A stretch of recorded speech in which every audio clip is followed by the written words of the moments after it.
Okay, here I am at another one of our upcoming projects in Evanston.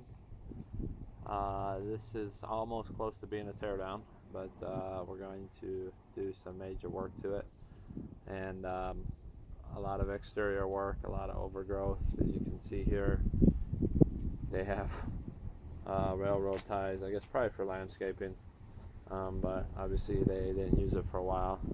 And we just have the whole yard overgrown, and you have a pile of stuff here, and the garage is just an absolute disaster zone.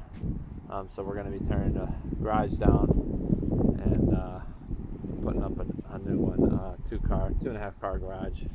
And I guess they use this as kind of their driveway and parked here and didn't use the garage. So we'll have to see.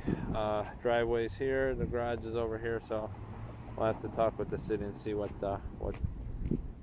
we can do about that. But here's the house. Again, overgrowth just everywhere. And so of course we're going to be doing some major landscaping. This door here we're going to remove. It goes splits up to the living area, the first floor, and then down to the basement. And it's an up and coming area in Evanston, and so we're just going to make this house a transformation here. So you can see, you can barely see the house. I'm curbside right now, and it's just so much overgrowth. You can't even see the house. So one of the first things, of course, is to get the landscaping tore up, and just start working that way. And we got some issues here. The deck's going to completely be replaced. We're going to make it run a different way. And then actually the roof line will be changing as well, because what we're going to try to do is put an addition on top of this section here that I have right now, and put a bedroom above there, and in this area here in the main living floor space will turn into a study.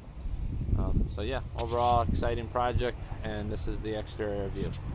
Okay, I'm at the front door, and I'll take you through the first and second levels here real quick.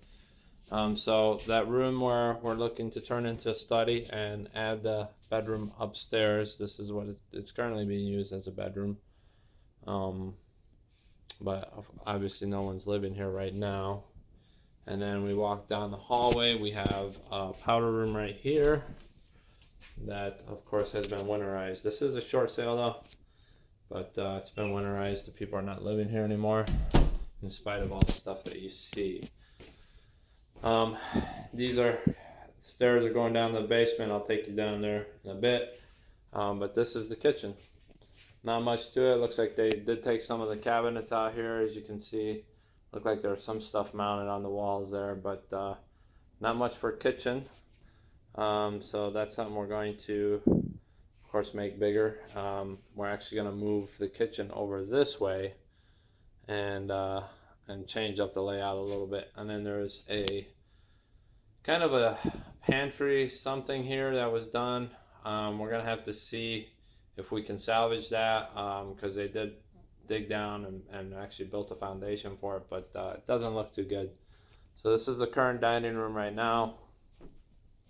This would be, I guess, the living room, and we do have nice tall ceilings here, so that's a big, we have 9-foot ceilings, which is a nice big plus, especially when we open this up. It would just look really, really nice. And then there you have a fireplace. Doesn't look too healthy, and some type of built-in. Alright, so let me take you upstairs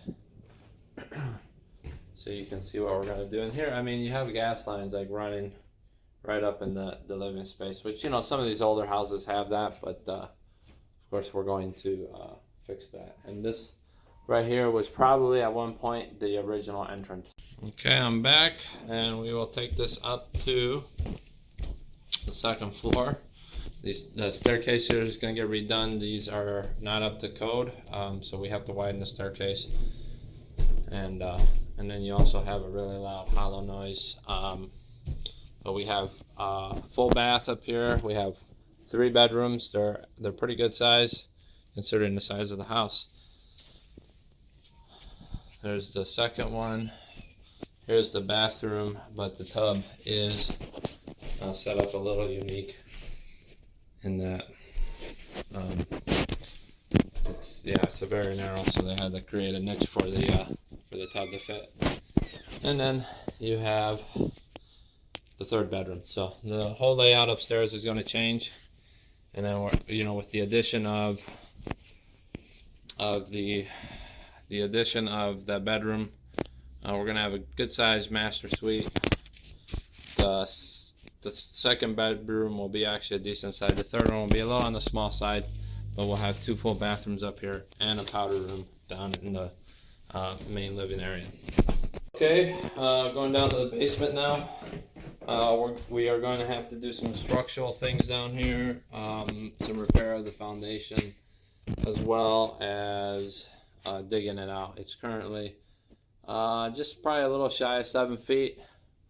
So what we're going to try to do is turn it into 8-foot ceilings here, so that way it feels more comfortable while you're down here. And not a lot of space, but once we get rid of a lot of these old pipes and get rid of the it currently has radiant heat, so we'll be putting in a nice high efficiency furnace. We will probably only do 1 furnace at this project because the house itself is not that big, and we're doing what the comps support in this area. So here's that area above the kitchen that was kind of like a pantry or whatnot. So they did dig it down. You could see right there how the concrete is a little bit higher. So I don't know what's behind those walls. It may not be good, but we won't know until we take the drywall down. And as well here, this is the addition, so we don't know what it's going to be like. But here you have a step up, as well as it looks like there is some kind of moisture over there that we're going to have to address. So there probably could be some potential foundation issues that we're going to have to address. So probably looking at about $20,000 for that, to address some of those issues. And then here they do have a full bathroom. So we are going to, of course, lay it out a little bit better than, much better, I should say, than it's currently laid out. And I mean, you have dead space here, which kind of is done. And then based on what I see with the water supply coming into the house, we are probably going to have to upgrade it. From what I understand, Evanston is pretty strict with their construction code. We haven't done one here yet, so this will be a kind of interesting project to do. But more than likely, they will want a water service upgrade. But they may not require what Chicago is requiring, which is an inch and a half. We did do a house in Brookfield, and all they required was an inch. So it depends city to city, and a part of what determines that is whatever their water pressure is at, typically. Chicago's water pressure is a little bit lower than Brookfield. It's typically like 35 psi, or in Brookfield it was in the 40s. So so this is a great project, and we're looking forward to it, and also bring you many more updates as the project goes along.